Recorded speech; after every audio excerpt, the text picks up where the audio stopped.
महाभारत। जब भी हम ये नाम सुनते हैं ना, तो आंखों के सामने बड़े बड़े योद्धा, शानदार महल और धर्माधर्म के बीच का वो महासंग्राम घूमने लगता है। लेकिन पता है, इस महाकाव्य की चकाचौंध में कुछ कहानियां अक्सर अनसुनी रह जाती हैं। तो आज हम एक ऐसी ही नायिका की कहानी जानेंगे जिन्हें शायद भुला दिया गया, सुभद्रा। अच्छा, जब भी सुभद्रा का नाम आता है तो हम सबके दिमाग में क्या आता है?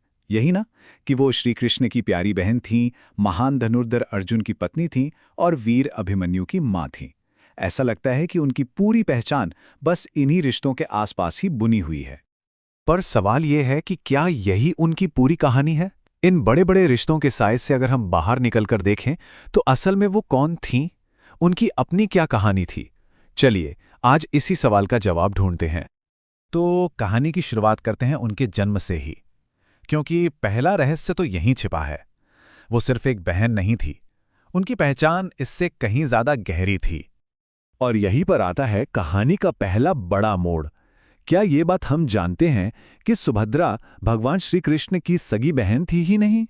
जी हां, वो वासुदेव और उनकी पहली पत्नी रोहिणी की बेटी थीं, मतलब कृष्ण की सौतेली बहन।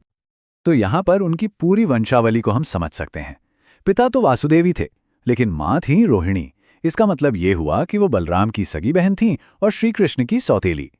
एक और दिलचस्प बात यह है कि उनका जन्म कंस के वध के बाद हुआ था, इसलिए वो अपने दोनों भाइयों से उम्र में काफी छोटी थीं और सबकी लाडली भी थीं।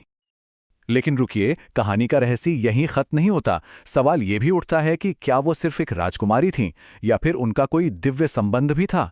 और यहीं पर आकर कहानी और भी मजेदार हो जाती है, क्योंकि उनके अवतार होने को लेकर एक नहीं बल्कि दो अलग अलग मान्यताएं हैं। तो ये दो मान्यताएं क्या हैं? पहली ये कहती है कि वो रामायण काल की त्रिजटा का पुनर्जन्म थी, वही त्रिजटा जिन्हें खुद भगवान राम ने आशीर्वाद दिया था कि वो अगले जन्म में उनकी बहन बनेंगी। और दूसरी, जो शायद और भी ज्यादा पॉपुलर है, वो ये कि सुभद्रा स्वयं देवी योग माया का अवतार थीं। याद है वो दिव्य कन्या जो कंस के हाथों से फिसलकर आसमान में बिजली की तरह चमक गई थी और उसकी मौत का ऐलान किया था? हाँ, माना जाता है कि वही शक्ति सुभद्रा के रूप में जन्मी थी। अब बात करते हैं उनकी जिंदगी के सबसे खूबसूरत लेकिन सबसे मुश्किल चैप्टर की, उनकी प्रेम कहानी की। एक ऐसी कहानी जिसके रास्ते में एक बहुत बड़ी दीवार खड़ी थी। तो हुआ कुछ यूं कि अपने वनवास के दौरान अर्जुन भेष बदलकर एक सन्यासी के रूप में द्वारका पहुंचे और वहीं उनकी नजर पड़ी सुभद्रा पर। और बस पहली ही नजर में दोनों एक दूसरे को अपना दिल दे बैठे। लेकिन यहां एक बहुत बड़ी प्रॉब्लम थी। सुभद्रा के बड़े भाई बलराम अपने प्रिय शिष्य दुर्योधन को वचन दे चुके थे कि वो सुभद्रा का हाथ उसे ही सौंपेंगे। सोचिए जरा, एक तरफ अर्जुन का प्यार और दूसरी तरफ भाई का दिया हुआ वचन। अब जब ये बात श्री कृष्ण तक पहुंची तो उन्होंने बलराम को एक ऐसी बात समझाई जो आज भी उतनी ही जरूरी है।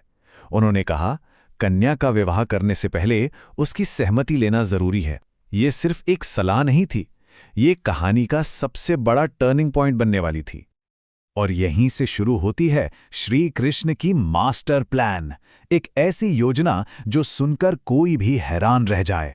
ये सिर्फ एक किडनैपिंग का प्लान नहीं था, ये प्यार और परंपरा दोनों को एक साथ बचाने की एक कमाल की तरकीब थी। श्री कृष्ण ने अर्जुन को एक रास्ता दिखाया, गंधर्व विवाह। अब ये क्या था?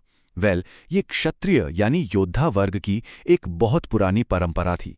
इसके हिसाब से अगर एक लड़का और लड़की एक दूसरे से प्यार करते हैं तो लड़की की मर्जी से उसका अपहरण करके भी शादी की जा सकती थी। और कमाल की बात यह है कि समाज में इसे पूरी मान्यता मिली हुई थी, ये कोई क्राइम नहीं था। तो कृष्ण का प्लान बड़ा सिंपल था। स्टेप 1, सुभद्रा रोज की तरह पूजा के लिए गौरी मंदिर जाएंगी। स्टेप 2, अर्जुन बाहर एक रथ लेकर तैयार रहेंगे। और स्टेप 3, जो सबसे जरूरी था, सुभद्रा अपनी मर्जी से उस रथ पर बैठेंगी और अर्जुन के साथ इंद्रप्रस्थ के लिए निकल पड़ेंगी।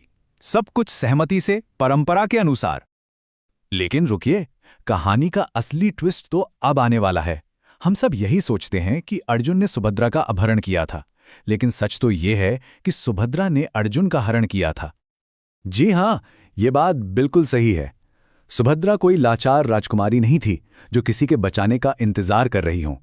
जब मौका आया तो उन्होंने खुद रथ की लगाम अपने हाथ में ली, अर्जुन को पीछे बैठाया और खुद सारथी बनकर इंद्रप्रस्थ की ओर चल पड़ी। ये सिर्फ एक अपहरण नहीं था, ये एक ऐलान था, उनकी मर्जी का, उनके फैसले का और उनकी हिम्मत का। सुभद्रा की कहानी में प्यार और साहस के बाद अब एक माँ के त्याग और पीड़ा का अध्याय आता है। एक ऐसा चैप्टर जो सीधे महाभारत के महायुद्ध से जुड़ता है, उनके बेटे वीर अभिमन्यु की कहानी के जरिए।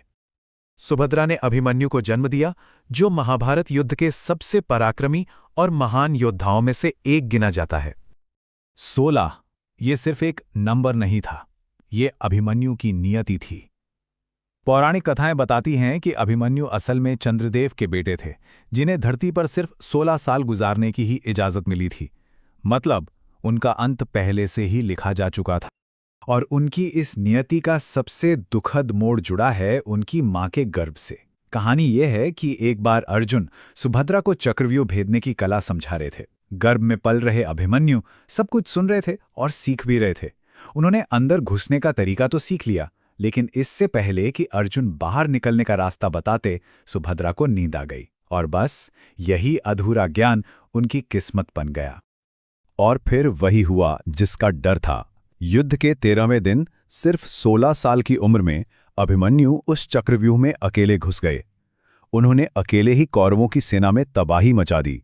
लेकिन अंत में जब वो निहत्थे थे तो युद्ध के सारे नियम तोड़कर 7 महान योद्धाओं ने उन्हें घेर कर मार दिया। वो अपनी आखिरी सांस तक लड़े और इतिहास में अमर हो गए।